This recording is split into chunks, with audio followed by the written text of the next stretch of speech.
Hello, good morning student, कैसे हो? स्वागत है आपका हमारे YouTube channel RS chemistry point पर। तो विद्यार्थियों, हम काफ़ी दिनों बाद वापस मिल रहे हैं। बीच में किसी काम के कारण में उपलब्ध नहीं हो पाया था। आज 10-12 दिन से वापस आपकी रेगुलर क्लास शुरू हो रही है, तो वापस रेगुलर क्लास को ध्यान से देखेंगे। तो जो हमारा पीछे का टॉपिक था, उस टॉपिक को पूरा करने के बाद आज का जो टॉपिक आता है वो आता है आयोडोफॉर्म। आयोडोफॉर्म क्या होता है? वैसे क्लोरोफॉर्म और आयोडोफॉर्म एक ही होता है, फ़र्क सिर्फ ये होता है आयोडोफॉर्म में आयोडीन होता है, क्लोरोफॉर्म में क्लोरीन होता है। बाकी इसकी जो विरचन की विधियां हैं वो सेम ही है। फिर भी हम यहाँ आयोडोफॉर्म की विरचन की विधियां पढ़ेंगे। यहाँ एक विरचन की विधि आएगी जिसे आयोडोफॉर्म अभिक्रिया द्वारा बनाया जाता है। कैसे बनाया जाता है वो देखते हैं। देखने से पहले सभी बच्चे आयोडोफॉर्म का सूत्र ध्यान देख लें, CH3। ये इस आयोडोफॉर्म का सूत्र होता है। आइए इसको शुरुआत करते हैं आयोडोफॉर्म को, इसको बनाने की विधि। तो आयोडोफॉर्म को बनाया जाता है आयोडोफॉर्म अभिक्रिया द्वारा। और आयोडोफॉर्म अभिक्रिया में क्या होता है वो देखेंगे, आयोडोफॉर्म अभिक्रिया द्वारा। और इसमें लिया जाता है एथिल एल्कोहल। एथिल एल्कोहल लेने के साथ ही किस प्रकार इस अभिक्रिया का प्रारंभ होता है, जो निम्न पदों में होता है। आइए इसके पदों के बारे में देखते हैं। सबसे पहले पद की बात करें तो सबसे पहले पद में सोडियम हाइड्रोक्साइड NaOH जो होगा वो आयोडीन गैस से क्रिया करेगा और सोडियम हाइपो आयोडाइड का निर्माण करेगा, NaOI। और यहाँ से आपके निकल जाएगा HI। यहाँ जो आपको NaOI है इसे कहते हैं सोडियम हाइपो आयोडाइड।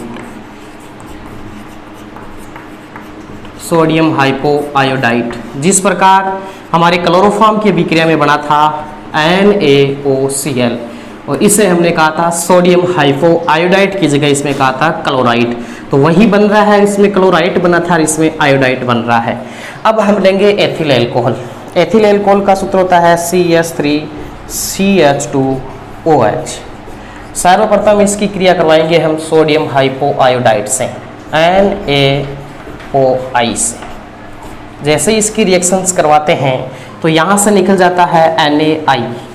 तो हम इसको निकाल देते हैं, NaI सोडियम आयोडाइड बाहर निकल जाता है। यहाँ OH और एक H, मैं इस H को इस प्रकार लिख दूँ तो यहाँ से आपके निकल जाता है जल का अणु। तो एक निकाल देते हैं जल का अणु। फिर यहाँ बचता है CH3CH, मैं इसको लिख दूँ CH3CH। और यहाँ अभी भी एक ऑक्सीजन बाकी है जो इसका ऑक्सीडेशन करके इसको एसिटेल्डिहाइड में बदल देगा। यहाँ CH3CHO जो है वो है एसिटेल्डिहाइड, एसिटेल्डिहाइड। तो विद्यार्थियों यहाँ एक बात का ध्यान देंगे कि आप यदि एल्कोहल लेते हो, एथिल एल्कोहल, तो बनने वाला है एसिटेल्डिहाइड। और सीधा एसिटेल्डिहाइड लेते हो तो आगे के रिएक्शंस जो होगी वो इस पद से यहीं प्रारंभ हो जाएगी। तो आप दोनों कंपाउंड ले सकते हो, चाहे वो एथिल एल्कोहल हो, चाहे वो एसिटेल्डिहाइड या एल्डिहाइड कीटोन में से कोई एक कंपाउंड होना चाहिए। और यदि आपके पास एथिल एल्कोहल दिया गया है तो सबसे पहले इसको सोडियम आयोडाइड हाइपो आयोडाइड से क्रिया करके उसको एल्डिहाइड यानी एसिटेल्डिहाइड में बदलना होगा। अब इसके आगे की रिएक्शंस किस प्रकार होगी देखते हैं। अगला जो पद आएगा वो इससे होगा CH3CHO। इसकी क्रिया करवा दी हमने NaOI से, सोडियम हाइपो आयोडाइड से फिर से करवाते हैं और इसके अणु लिए जाते हैं 3 लेने के साथ यहाँ से क्या होगा, सबसे पहले ध्यान देंगे यहाँ 3H जो है, CH3 में 3 हाइड्रोजन है और यहाँ पर 3I है। यहाँ 3 हाइड्रोजन का प्रतिस्थापन 3I द्वारा हो जाएगा, तो यहाँ हो जाएगा CI3। और यहाँ आगे वाला पद है जैसे कि जैसे CHO रह जाएगा। फिर यहाँ 3NaO तो है और 3 हाइड्रोजन यहाँ से निकलकर वो इसके साथ निकलेंगे तो हो जाएंगे 3NaOH। यही सोडियम हाइड्रोक्साइड यहाँ बाहर निकल जाएगा और यहाँ बन जाएगा CI3CHO। इसे कहते हैं आयोडल। क्या कहते हैं? आयोडल कहते हैं। और IUPAC पद्धति में इसका नाम होता है ट्राई आयोडो एसीटेल्डिहाइड, एसीटेल्डिहाइड, ये इसका IUPAC नाम होगा। तो इसको आयोडल भी कहते हैं या फिर इसको ट्राई आयोडो एसीटेल्डिहाइड भी कहते हैं। यहाँ आप एक बात ध्यान देंगे, हमने जब क्लोरोफॉर्म बनाया था उस समय इसको लिखा था CCl3CHO, और यहाँ है आयोडीन, इसके लिए इसको कहते हैं आयोडल, इसको कहा था हमने क्लोरल। बस इतना ही तो फर्क है। तो मैंने कहा था बस क्लोरीन का अंतर चलता जाता है, यहाँ क्लोरीन है तो यहाँ आयोडीन है। अब क्या होगा, जो आयोडल बना है उसकी क्रिया होगी यहाँ सार, जो NaOH एक सार है, इस सार द्वारा ये अपगठित हो जाएगा। तो आगे का जो रिएक्शंस आएगी वो आएगी CI3CHO प्लस NaOH। अब क्या होगा, यहाँ से H और यहाँ से CI3 मिलकर बन जाएगा CHI3 प्लस यहाँ बच जाएगा NaO और यहाँ पर CHO है, तो हो जाएगा आपके HCOONA। इसका नाम मैंने पहले भी बताया था, फिर बता रहा हूँ, इसका नाम होगा सोडियम फॉर्मेट। सोडियम फॉर्मेट इसलिए है क्योंकि यहाँ यदि ध्यान देंगे तो HCOOH जो होता है वो फार्मिक एसिड होता है। क्या होता है, फार्मिक एसिड। यहाँ H के स्थान पर सोडियम है, इसलिए HCOO को कहते हैं फॉर्मेट, और यहाँ सोडियम होने का इसका नाम हो जाएगा सोडियम फॉर्मेट। और हमारा ये बन चुका है आयोडोफॉर्म। किस अभिक्रिया द्वारा? आयोडोफॉर्म अभिक्रिया द्वारा। तो सभी विद्यार्थी इन तीनों चारों पदों को अपनी कॉपी में उतारेंगे, और आयोडोफॉर्म के विरचन में जो एक विधि रहती है वो सामान्य सी ये रहती है, जिसमें हमने 4 पद लिखे हैं। पहला पद, ये दूसरा, तीसरा और फोर्थ, और हमने चौथे पद में अंतिम रूप से आयोडोफॉर्म का निर्माण कर लिया है। अब देखते हैं आयोडोफॉर्म के आगे की प्रक्रिया में क्या होता है। तो हमारा आगे का जो टॉपिक्स आता है वो आता है आयोडोफॉर्म के भौतिक गुणधर्म। तो आयोडोफॉर्म की भौतिक गुणधर्म क्या होते हैं, उसमें 2-3 बातें हैं वो आपको ध्यान में रखनी है कि ये रंगहीन क्रिस्टलीय ठोस होता है, ठोस होगा, क्रिस्टलीय दानों के रूप में होगा, क्रिस्टलीय ठोस होता है। दूसरी बात, ये जल में अविलेय होगा, जल में अविलेय होगा, परंतु कार्बनिक विलायकों जैसे एल्कोहल, इथर, ROR इथर या CHCl3 क्लोरोफॉर्म आदि में घुलनशील या विलेय होगा। साथ ही एक चीज़ का हमें यह भी ध्यान रखना है कि आयोडोफॉर्म क्लोरोफॉर्म से अधिक क्रियाशील होता है, क्लोरोफॉर्म से अधिक क्रियाशील होता है। इसका कारण है आयोडीन का बड़ा आकार। इसका जो कारण होगा वो कारण है आयोडीन का बड़ा आकार, क्योंकि यदि 17वें वर्ग की बात करें तो आयोडीन क्लोरीन से नीचे आता है, और हम जानते हैं वर्ग में नीचे चलने पर किसी परमाणु का आकार हमेशा बढ़ता है, और आकार बढ़ने के कारण उसकी क्रियाशीलता भी बढ़ती है। इसलिए आयोडोफॉर्म क्लोरोफॉर्म से ज़्यादा क्रियाशील होता है, और सामान्य प्रकाश जो सूर्य प्रकाश होगा उसकी उपस्थिति में आयोडीन गैस मुक्त करता है। तो हम यहाँ ये कहें कि CHI3 जो है वो सूर्य प्रकाश में आयोडीन गैस मुक्त करता है, और ये आयोडीन जो गैस होगी वो बैंगनी रंग की वाष्प होगी। हम ध्यान देंगे कि आयोडीन गैस जो होती है उसकी बैंगनी रंग की वाष्प होती है। तो सूर्य प्रकाश की उपस्थिति में आयोडाइड जो है वो आयोडीन गैस बैंगनी वाष्प देता है, क्योंकि आयोडीन का आकार क्लोरीन से बड़ा होने के कारण। साथ ही एक चीज़ का यहाँ और ध्यान देंगे कि शुद्ध अवस्था में क्लोरोफॉर्म AgNO3 सिल्वर नाइट्रेट के साथ कोई अवक्षेप नहीं देता है, परंतु आयोडोफॉर्म शुद्ध अवस्था में होने पर भी AgNO3 के साथ Agi का सफेद के जाए पीला अवक्षेप देता है। क्यों? इसका कारण यही है कि आयोडाइड क्लोरोफॉर्म से ज़्यादा क्रियाशील है, और क्रियाशील इसलिए है क्योंकि आयोडोफॉर्म का आकार क्लोरीन से बड़ा होता है।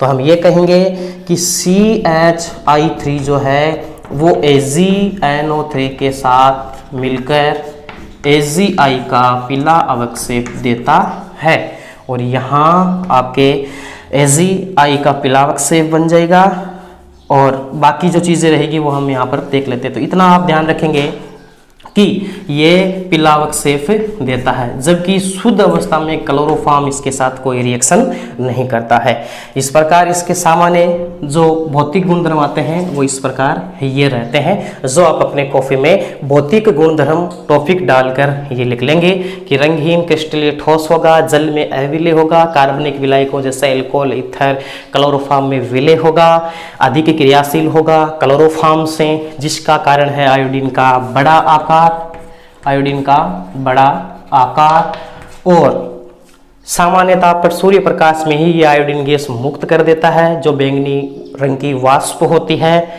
और शुद्ध क्लोरोफॉर्म AgNO3 के साथ रिएक्शन नहीं देता, लेकिन आयोडोफॉर्म अधिक क्रियाशील होने के कारण AgNO3 के साथ AgI का पीला अवक्षेप देता है। तो इसी क्लास में हमारा अगला जो टॉपिक आता है वो आता है आयोडोफॉर्म के रासायनिक गुणधर्म। तो विद्यार्थियों यहाँ पर एक चीज़ का आप ध्यान दे लेंगे कि जो आयोडोफॉर्म के रासायनिक गुणधर्म होते हैं और इनमें जो आने वाली अभिक्रियाएं होगी वो अभिक्रियाएं लगभग क्लोरोफॉर्म के समान ही होती है। तो जो हमने क्लोरोफॉर्म की अभिक्रियाएं देखी थी वहाँ पर आप क्लोरोफॉर्म के स्थान पर आयोडोफॉर्म ले सकते हो और वही रिएक्शन इसमें रहेगी। फिर भी मैं आपको चार मुख्य इसकी रिएक्शंस जो होती है वो यहाँ पर फिर से एक सेपरेट आयोडोफॉर्म में बता रहा हूँ, तो आप इसी क्लास में भी देख सकते हो। और विद्यार्थी आप यही ध्यान रखें कि आयोडोफॉर्म और क्लोरोफॉर्म की रासायनिक अभिक्रियाएं सेम ही होती है। तो आइए सबसे पहले अभिक्रिया की बात करते हैं इसका अपचयन। तो अपचयन जो होता है वो आयोडोफॉर्म का अपचयन Zn धातु और HCl की उपस्थिति में होता है। क्या होगा इसमें? हमारे पास आयोडोफॉर्म होगा CH3 और नवजात हाइड्रोजन होंगे हमारे पास, और हम यहाँ लिखेंगे Zn प्लस HCl, यहाँ पर उपस्थिति रहेगी। अब यहाँ पर क्या होगा, इसका जब अपचयन होगा तो यहाँ से बन जाएगा आपके CH4 और HI यहाँ से बाहर निकल जाएगा। अब हमें इसको अभिक्रिया को संतुलित करना है। संतुलित करने के लिए हम क्या करेंगे, यहाँ पर कर देंगे इसके 3, और यहाँ हमारे हाइड्रोजन जो है वो काम आए 3 ये और 3 ये 6, हम यहाँ पर 6 हाइड्रोजन ले लेंगे। तो क्या हुआ है देख लीजिएगा, 3 हाइड्रोजन और 3 आयोडीन मिलकर 3HI के रूप में हाइड्रोजन आयोडाइड बना चुके हैं, और यहाँ बचा CH, शेष 3 हाइड्रोजन इसके साथ मिलकर CH4 मेथेन का निर्माण करती है। यह है आपके मेथेन। और अब देखते हैं हम इसकी दूसरी विधि, वो आती है आपके सिल्वर पाउडर के साथ। सिल्वर पाउडर के साथ जो रिएक्शंस होगी वो सेम टू सेम आपके क्लोरोफॉर्म के समान ही होगी। बस इतना ध्यान देंगे कि क्लोरोफॉर्म में भी जब सिल्वर पाउडर के साथ रिएक्शन करवाते हैं तब 2 अणु काम आते हैं, तो आयोडोफॉर्म के भी यहाँ पर 2 अणु काम आएंगे। किस प्रकार आएंगे, मैं इस प्रकार इसको लिख सकता हूँ, जैसे कि HCI, यह है आपके CH3 और Ag। हम सिल्वर पाउडर को काम में लेते हैं, फिर I, और इनको हम इसी प्रकार एक दूसरा अणु और ले लेते हैं जो आपके आयोडोफॉर्म का है। यहाँ हम इसके 6 अणु लेते हैं, तो 3 Ag इन 3 I के साथ, 3 Ag इन 3 I के साथ मिलकर AgI का पीला अवक्षेप बनाएगी। वो टोटल जो AgI के पीला अवक्षेप बनेंगे वो बनेंगे 6 AgI। ये आपके AgI का पीला अवक्षेप बन चुका है। यहाँ बचता है HC, यहाँ बचता है CH, यानी HC ट्रिपल बॉन्ड CH, और ये बन चुकी है आपके एसिटिलीन। क्या बन चुकी है? एसिटिलीन। इसे हम एथाइन भी कहते हैं। क्या कहते हैं? एथाइन भी कहते हैं। और यही रिएक्शन आपके जब क्लोरोफॉर्म में हुई थी सिल्वर पाउडर के साथ, तब भी आपके एसिटिलीन ही बना था, बस यहाँ AgCl का अवक्षेप बना था और यहाँ AgI का अवक्षेप बनता है। अब इसकी जो विधि आती है तीसरी, जल अपघटन। और जो यहाँ पर जल अपघटन होगा वो जल अपघटन आपके जलीय केओच के साथ करवाया जाता है। किस प्रकार होगा देखिएगा, तीसरी विधि में जल अपघटन हमारे पास CH3 जो आयोडोफार्म है उसका जलीय केओच के साथ जब रिएक्शंस करवाते हैं तो देखते हैं किस प्रकार होता है। हम इसके 4 अणु ले लेते हैं। 4 अणु लेंगे तो क्या होगा देखना, हमारे पास OH की संख्या 4 हो गई तो मैं कर सकता हूँ OH OH OH और OH, ये 4 OH हो गए। यहाँ से जल निकल गया और यहाँ से भी जल निकल गया, यानी टोटल 2 अणु जल के इसमें से निकल जाते हैं। शेष बचता है आपके 3, 4 के में से 3 K और 3 I मिलकर बन जाता है 3KI, यानी पोटेशियम आयोडाइड के रूप में। यहाँ बचता है HC तो हम इसको कर देंगे HC। हमारे पास यहाँ 2 ऑक्सीजन बच जाती है, वो दोनों इसके साथ हो जाती है तो O और 4 K में से 3 तो इसके साथ मिलकर 3KI के रूप में निकल चुके हैं। शेष जो बचता है वो यहाँ पर आ जाता है और ये बनता है आपके पोटेशियम फॉर्मेट। पोटेशियम फॉर्मेट जिस प्रकार पहले हमारे पास बना था सोडियम फॉर्मेट, अब की बार बनता है हमारे पास पोटेशियम फॉर्मेट। कब? जब हम सार के रूप में KOH लेते हैं। तो इस रिएक्शन को दोबारा देख लेंगे। 4 K में से 3 K और 3 I मिलकर 3KI और 4 OH है यहाँ पर, ये OH संख्या में 4 में से 2 जल के अणु निकल जाएंगे और 2 ऑक्सीजन यहाँ पर बच जाएगी और यहाँ CH बचता है तो हम इसको लिख देते हैं HC और दोनों ऑक्सीजन को यहाँ पर COO और K जो बचता है 4 में से 1 उसको हम यहाँ लिख देंगे जिसका नाम होगा पोटेशियम फॉर्मेट। तो विद्यार्थियों इसकी जो तीसरी विधि आती है वो आती है आपके जल अपघटन, जो इस रिएक्शंस ऊपर आपके सामने रही। तो अगली रिएक्शंस की ओर जब चलते हैं तो क्या होगा उसको भी देख लेते हैं। अंतिम जो इसकी विधि आती है वो आती है हाफमान कार्बिल एमीन अभिक्रिया, जो आपके क्लोरोफॉर्म में भी आई थी और मैंने वहाँ पर इसको मोस्ट और इम्पोर्टेंट बताया था। यहाँ पर भी आप इसको मोस्ट और इम्पोर्टेंट रखेंगे। आइए इसको देखते हैं इसकी रिएक्शंस कैसे होगी। फोर्थ, इसमें सबसे पहले आपके पास आयोडोफॉर्म तो होगा ही क्योंकि आयोडोफॉर्म की रिएक्शन चल रही है। फिर इसमें हम एक प्राथमिक एमीन लेंगे। मान लीजिए प्राथमिक एमीन मैंने ले लिया CH3NH2 और फिर हमने सार के रूप में ले लिया KOH। हमने KOH के ले लिए 3 अणु। अब वही बात 3K 3I मिलकर आपके 3KI के रूप में यहाँ से बाहर निकल जाते हैं। फिर यहाँ आपके हो गया 3 OH, यानी OH की संख्या यहाँ कितनी है 3 है। मैं उनको 3 को अलग अलग लिख देता हूँ ताकि आपको अभिक्रिया समझ में आ जाए। ये 3 OH को मैंने अंदर अलग लिख दिया। यहाँ नाइट्रोजन के पास 2 हाइड्रोजन है, एक इसके साथ चली जाएगी और एक इसके साथ चली जाएगी। फिर यहाँ पर भी एक हाइड्रोजन है वो इसके साथ चली जाएगी, यानी टोटल रूप से जल के अणु यहाँ से कितने बन गए 3 जल के अणु बन गए। तो मैं यहाँ पर लिख सकता हूँ 3H2O। अब ध्यान देंगे यहाँ बचा CH3, ये लिख दिया मैंने CH3। यहाँ बचा N, ये N। यहाँ पर कुछ भी नहीं बचा है, हाइड्रोजन यहाँ आ चुके हैं तो यहाँ पर केवल N। यहाँ पर 3 आयोडीन 3 K के साथ मिलकर निकल चुकी है, एक हाइड्रोजन इसके साथ मिल चुका, तो केवल क्या बचा कार्बन। वो कार्बन यहाँ आ जाएगा, ये बन जाएगा आपके प्रोडक्ट। ये है मेन प्रोडक्ट जिसका नाम हो जाएगा आपके मेथिल आइसोसाइनाइड। Methyl isocyanide.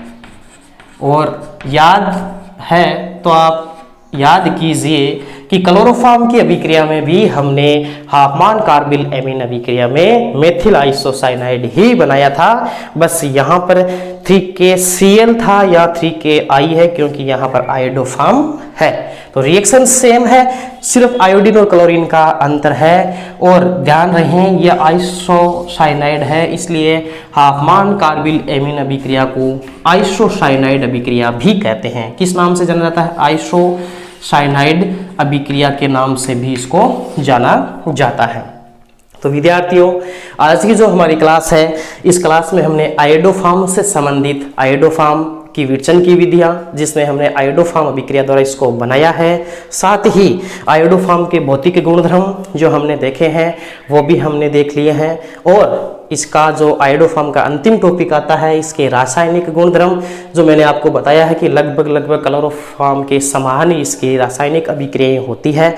और विशेष 4 जो रिएक्शंस होगी उन चारों रिएक्शन को मैंने सेपरेट लिखकर एक एक का डिस्क्रिप्शन आपको यहाँ पर बताया है, वो भी मैंने बता दिया है। तो सभी विद्यार्थी आज की क्लास को अपनी कॉपी में नोट करेंगे, जो भी क्वेश्चंस होगा वो आप कमेंट बॉक्स में जरूर पूछें। आज की क्लास के लिए आपका बहुत बहुत धन्यवाद।